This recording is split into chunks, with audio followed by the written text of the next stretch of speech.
ذمہ داری ہے کہ ہر مسلمان کے بچے کے ایمان کو بچائیں،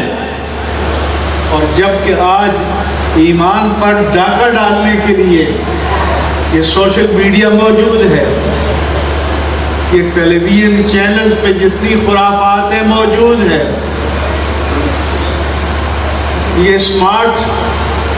موبائل ہر ایک کے پاس موجود ہے، یہ سارے شیطان کے جال ہیں۔ اس لیے میں علماء سے کہتا ہوں کہ یہ جو شیطان کے جال آپ کے ڈرائنگ روم میں،